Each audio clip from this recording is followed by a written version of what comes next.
Hi, my name is Ariel Overstreet, and I'm going to be analyzing the poem Richard Cory. So I'm going to go stanza and line by line from what I analyzed. So the first line is, whenever Richard Cory went downtown. That's just a simple line. There's nothing really to that line. There's no really meaning behind that line. It's just showing what to do for that line. We people on the pavement looked at him. So we people on the pavement looked at him. The way you can interpret it is many ways, but the way I interpret it was, it's almost like the top tier. Like he is better than everyone else. And we people on the pavement, they're the people who are lower. So they're like the poor people, homeless people, stuff like that. And he was top tier. He was almost the perfect person. He was a gentleman from soul to crown. So he was perfect all the way around. He was kind. He was sweet. He was sweet in every way, from head to toe. So from soul to crown means from toe to head, or head to toe. Clean forward and imperially slim. So clean forward and imperially slim. He met society standards. He was skinny. He was always dressed well. He basically met society standards. He looked like the perfect person if you walk down the street. And he was always quietly arrayed.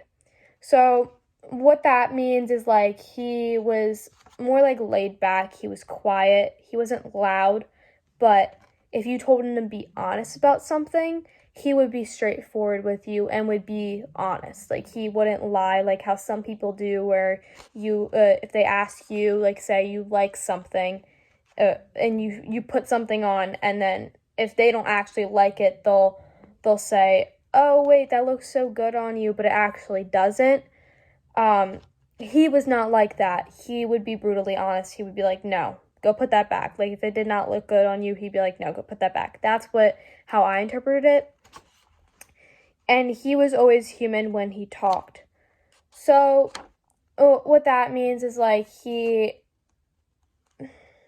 it means he was always like what I said in the last line. He always he said what he said. But still he fluttered pulses when he said.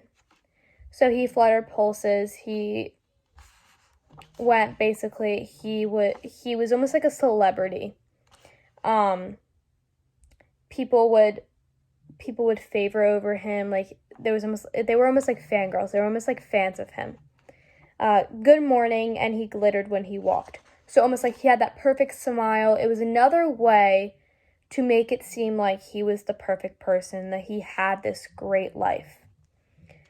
And he had this perfect smile. He would walk like a model. That's basically what they were saying. Oh, and good morning also is another way to make it seem happier, because good night is almost like it's almost like saying good morning is makes it's almost like happier. And he was rich. Yes, richer than a king. So you can take that literally, or you can take that figuratively. I took it both ways. So figuratively, it could either be a metaphor or a hyperbole. Hyperbole.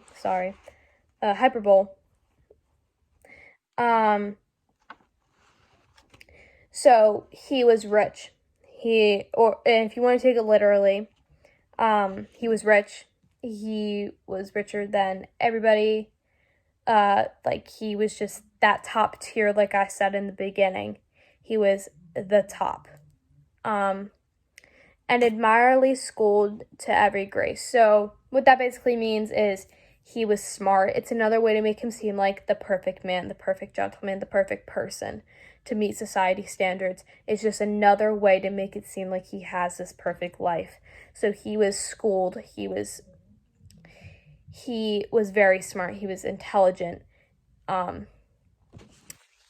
In fine, we thought that he was everything. So now they're starting to get towards where they thought he was everything. They thought he was this perfect person, and that he was this most happiest person like in the world. Like he was the happiest person.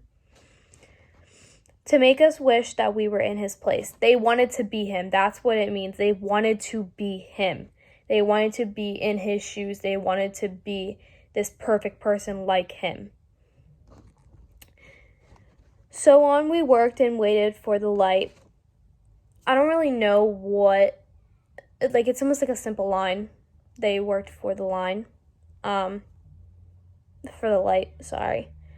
And went without the meat and cursed the bread. So, what that basically means is, how I took it was they almost saw something coming, like something bad was coming, and the bread, it wasn't literally cursed, but that's why they didn't eat it. And Richard Corey, One Calm Summer Night. So, one calm summer night is another way to make it seem like it's another way to make it seem like it's perfect. Because if it was a thunderstorm, then you can kind of tell that something bad is going to happen. But if it's just saying one calm summer night, summer is supposed to be this happy thing. So one calm summer night almost makes it seem like where everything's happy. Went home and put a bullet through his head. So straightforward, he committed suicide. He went home and shot himself in the head. So the theme of this would be, you don't know what somebody's going through. It can seem like they are the happiest person and that they have this amazing life, but in reality, you do not know what's going on behind closed doors. Somebody could be getting emotionally abused, physically, mentally, and he made it seem like they did not know that he was depressed. They did not know he was suicidal, and he made it seem like he was. He made it seem like he was this happy person because he wanted to meet society standards. So what I took from this is check up on your friends because you don't know what they're actually thinking. But some of the techniques that this poet uses is rhyme.